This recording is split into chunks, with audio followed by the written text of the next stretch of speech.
I hate to break it to you, but most things you've heard about going to college are complete lies.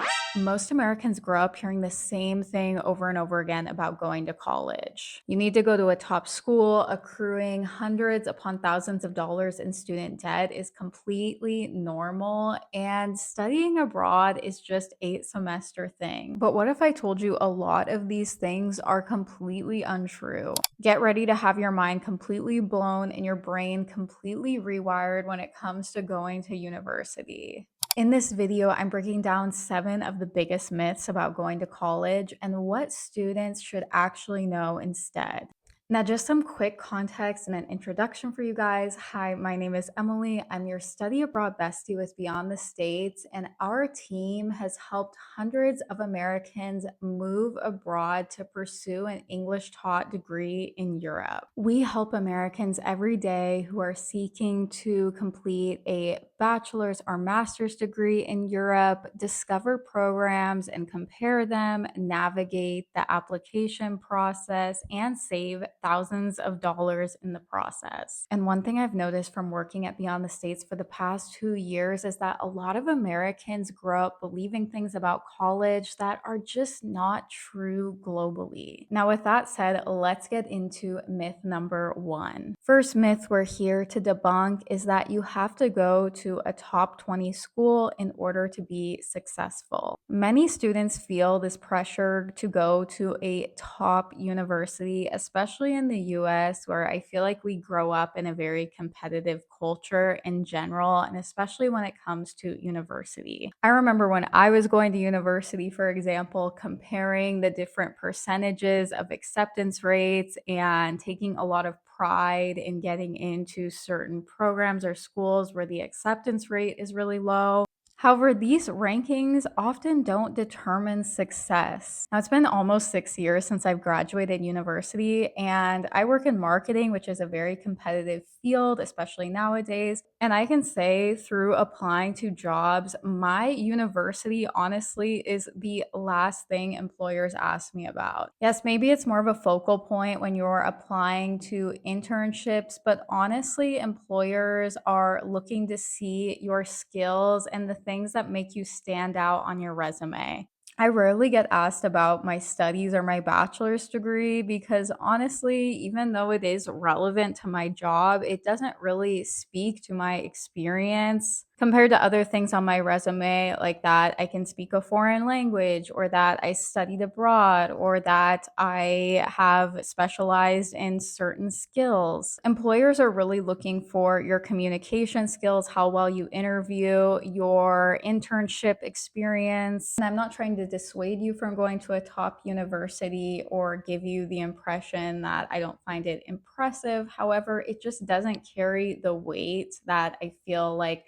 we've all been conditioned to think it does. And it's not something that's necessary in order to guarantee a successful career. This is something I really wish I knew after graduating high school when I was stressing over filling applications and writing personal essays, trying to get into the best universities in California. At the time, I thought it meant everything. And of course, college in general really is a character building experience. However, I don't feel like the school I went to San Diego State, played a huge role in the types of jobs I was getting. And the school I went to really wasn't a talking point oftentimes when I was doing job interviews. Which brings me to my next myth, and it's one of the ones that is costing you the most. It is normal to graduate college with 6 figures of student debt. Now, in the US, student debt is treated as something that just comes along with the territory as a part of going to college. Even if you get scholarships, you are still going to end up with a substantial amount of student debt.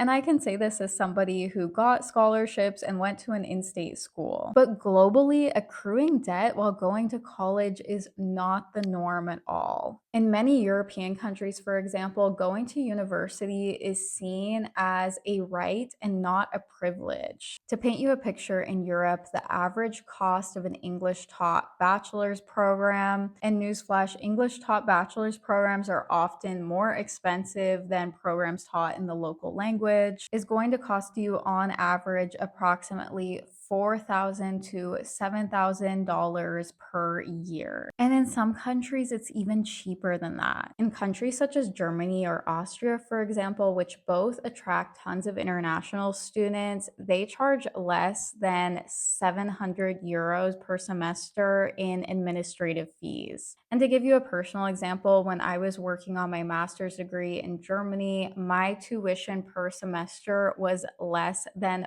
$400. Now, I know that figure is already going to blow a lot of people's minds, but to put it into perspective even further, that is less than what I was paying for just my parking pass to park at my state university when I was doing my bachelor's degree. So yeah, just to be able to park at San Diego State actually cost me more than my tuition doing a master's degree in Germany. And if you need more proof and want to run the numbers yourself, then I highly suggest you check out our free Beyond the States tuition calculator. I'll link it down in the description, but basically with this calculator, you can put your university that you're thinking about attending in the US and compare it to other degree programs in Europe. So you can actually see side by side the cost comparisons and the potential savings. This is a super helpful tool and it's really going to put into perspective the reality that you don't have to be going into debt in order to obtain a degree. Now, with that said, let's get into myth number 3, which is about gap years. Now, often a lot of high schoolers want to take a gap year after they graduate, but are told that if they take a gap year, they'll fall behind. Understandably, this is a huge fear for a lot of students and especially parents. However, if the concern is that you're going to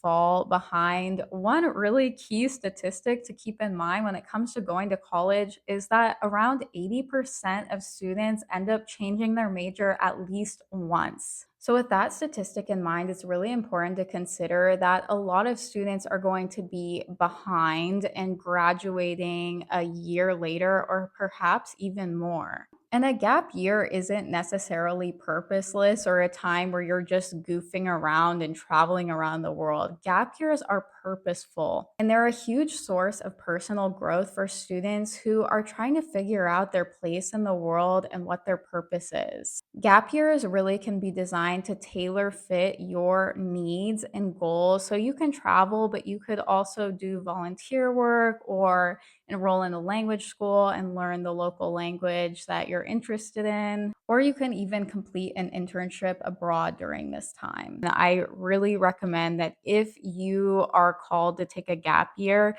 then you should really consider it because it is really a great source of personal growth.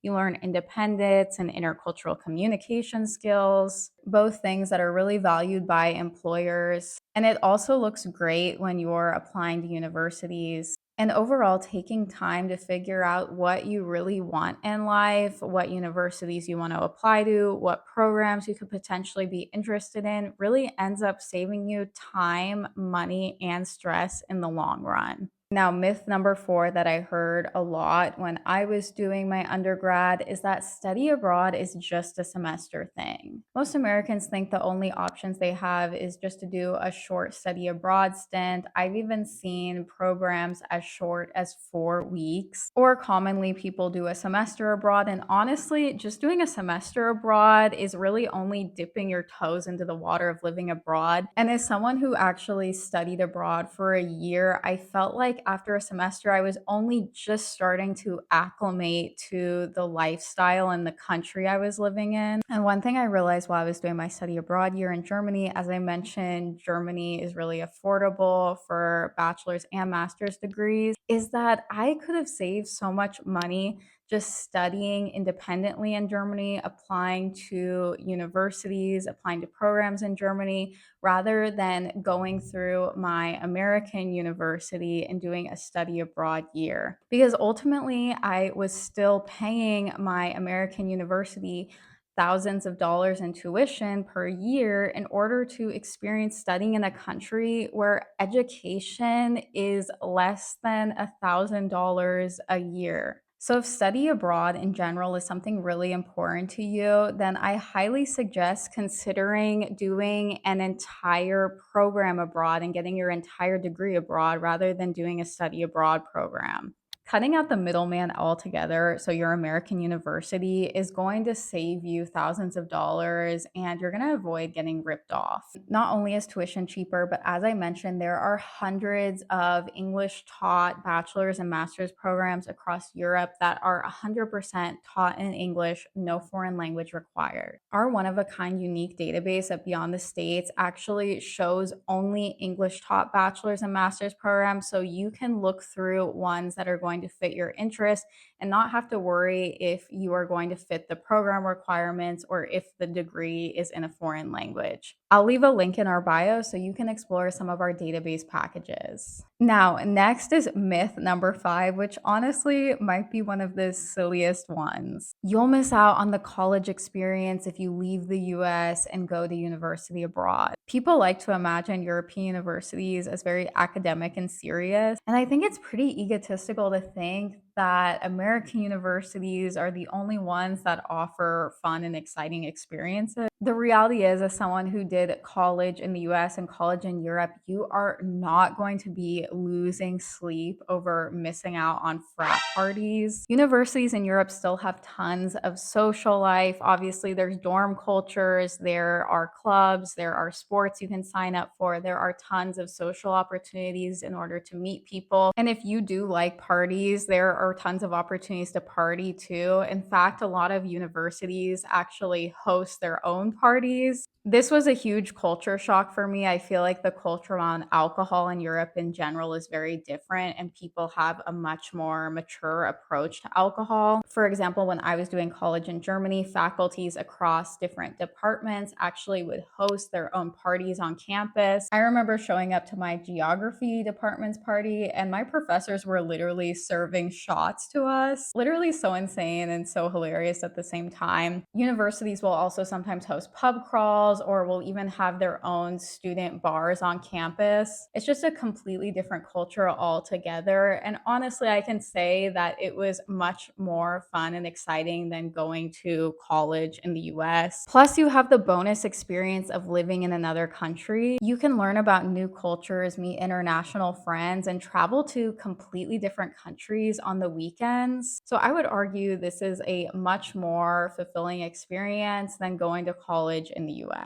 You're not losing the college experience, you're just having a completely different one, and dare I say, one that is more unique. Now, myth number 6, it's not going to take me that much work to bust this one, but often we hear that only rich kids can afford to study internationally. This is one of the biggest misconceptions, and as we've stated in our previous myths, oftentimes going internationally to pursue a degree is going to be a lot more affordable. Tuition costs are lower, and also degree programs are shorter, which is also going to save you money. For example, bachelor's degrees in Europe take 3 years to complete, whereas master's degrees take 1 to 2 years. This is going to save you a lot of time and money in the long run. So for many students and families, getting a degree abroad is not a luxury, but a really smart financial strategy. Now, our 7th and last myth is potentially one of the most damaging and destructive, and it's that the US is the only place that has good colleges. Now, I'm not going to argue that the US doesn't have great universities. However, this myth is really rooted in American exceptionalism and is something that is super toxic. This is just classic American propaganda. Once again, it's super egotistical to convince ourselves that everything we do is the best, that Americans are the best at everything, that America is the only place with opportunities when we haven't even explored the other opportunities out there. It is undeniable that there are great thinkers, doctors, scientists, etc., that have come out from other countries that were supported by excellent education systems. And those education systems directly attributed to their success. The truth is that many European universities appear in top global rankings. Universities in countries such as the Netherlands, Germany, Switzerland, etc., are frequently ranked amongst the top institutions globally. Some examples are ETH in Zurich, the Technical University of Munich, and the University of Amsterdam. Not to mention, some of the oldest and most respected universities in the world are in Europe. The University of Oxford, for example, was founded in the 11th century, and the University of Bologna in Italy is widely considered the oldest university in the world, founded in 1088. The biggest takeaway here is that when you limit your search to just one country, you are missing out on thousands of options. Now, that's all I have for today. I hope this video helped open your mind to other possibilities outside of the United States and made you rethink some of these common misconceptions that we grew up with around going to college. And if you're interested in doing a gap year or getting your degree abroad in Europe, then we would love to help demystify the process. Once again, we've helped hundreds of students get their bachelor's and master's degrees in Europe and help them sort through which programs, countries, cities, and universities are tailor fit to align with their academic interests and goals. If you want to learn more, then good news, we just opened up 20-minute strategy calls with our expert advisors so that you can start working out your roadmap. Now, spots book up fast and well in advance, so I'd suggest you hurry. I will put the link to book a strategy call with us down below. And if you want to learn more about studying in Europe, then I highly suggest you check out our other YouTube videos and don't forget to like and subscribe. We hope you enjoyed this video and that you found it helpful, and we'll see you in the next one. Ciao for now.